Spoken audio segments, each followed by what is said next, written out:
This is Jimmy Davis with Cascade Components, and we're going to be throwing on the 2022 Turbo Levo link.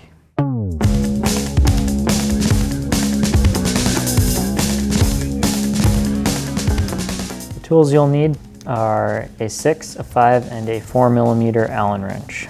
A shock pump will also be used to check clearances and set sag properly. So the first thing, just to make life easier, not have as much weight on the rear, you're going to want to take the rear wheel off. Just take your 6mm, drop that wheel out. Just gonna set this off to the side. All right, so now that the wheel's out of there, we're gonna remove the seat stay pivots. So for that, you'll need the 6mm Allen wrench again, and then the 4mm Allen wrench on the back side. And seat stay pivot from the opposite side. All right, so now we got the seat stays are free. So now we need the 5 and the 4. We're gonna undo the shock yoke. Shock yoke number 2. And now onto the main pivot, which will be the 6mm again, or uninstalling and reinstalling the link because it's already on the bike and it's going back on the bike afterwards. Take the main pivot out.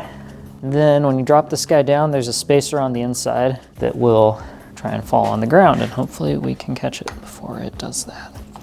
The shock yoke fits a little tight, so don't be surprised if you gotta wiggle it a little to get it free. There's the link. There's that spacer. Now we're gonna do the other side.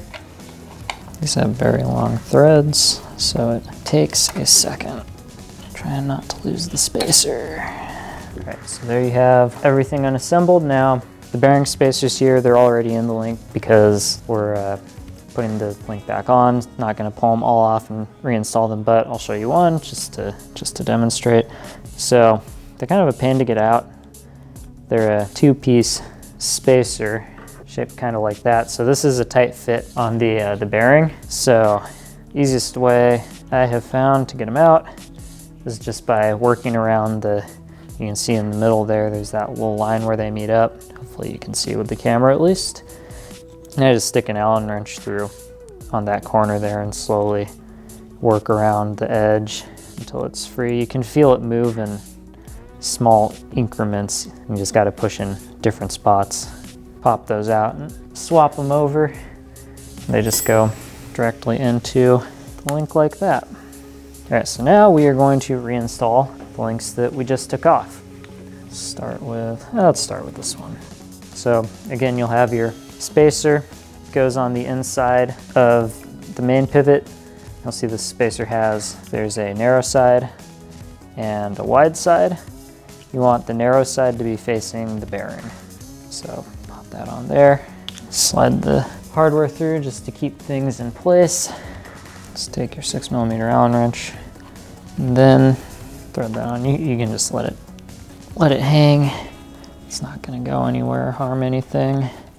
I'm not gonna tighten that all the way. So now we're gonna go and throw on the link for the other side. Probably should have mentioned this earlier. The links are side dependent. The link that you receive will actually have an L and an R engraved on them. These do not because they are prototype links. But on the inside there will be an L or an R depending on side. So now we're gonna thread the right side link on. All right, now that that's on, going to get the shock yoke connected. So the shock yoke has a little bit of flex just because the shock yoke and shock length combined are rather long, so it might not line up perfectly, and there's nothing wrong with that. That's just kind of how these long stacks are by nature. This will also be a tight fit because the bearing spacer, bearing width all combined is pretty much identical to the width of the shock yoke. So you just want to slide that up into place. Doesn't have to be perfect, just get it there. Do the same on the other side. Now, one thing worth mentioning here is if during the disassembly process you've somehow twisted your shock yoke, like twisted this bolted joint, and these really don't line up, you can just loosen this bolt here ever so slightly, but enough where it can move more freely, and that can help get things realigned. Now just pop the hardware in. And this is the 4 and 5 millimeter. Again, we're just leaving everything snug for now, and we're gonna come back and tighten things after the fact. Now we're gonna go and get the seat stays connected. And this is the 4 and the 6. On to the other side. And then now that we got everything connected, I'm just gonna go through and tighten everything up. This will be tightened to the specialized torque spec for these pivots. We're just doing this real quick with an Allen wrench. All right. Now we got all the link bolts tight. Just grab the rear wheel, throw that guy back on there, tighten that down, pop the derailleur back into place, give it a spin to make sure we're in the right gear, and good to go. So now that we've got our link installed, just want to go through and do the typical clearance check.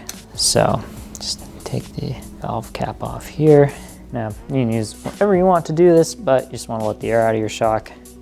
We're just going to use an Allen wrench.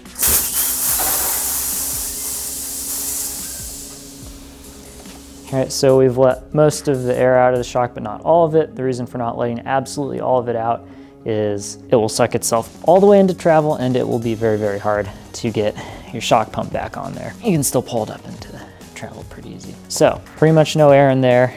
Just give it a good squish. Make sure you're getting it up to full travel, and just check the gap in between the seat tube and that seat stay brace right there.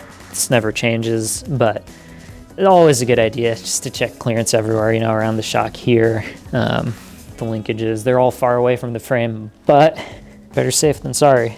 There you go. Got a good amount of clearance.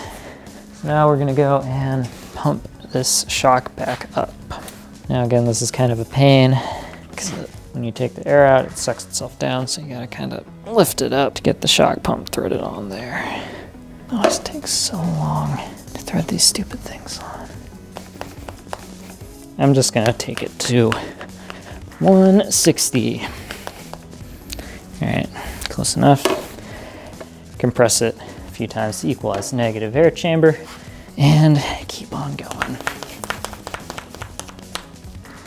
I'm gonna just compress it again to get those air chambers equalized.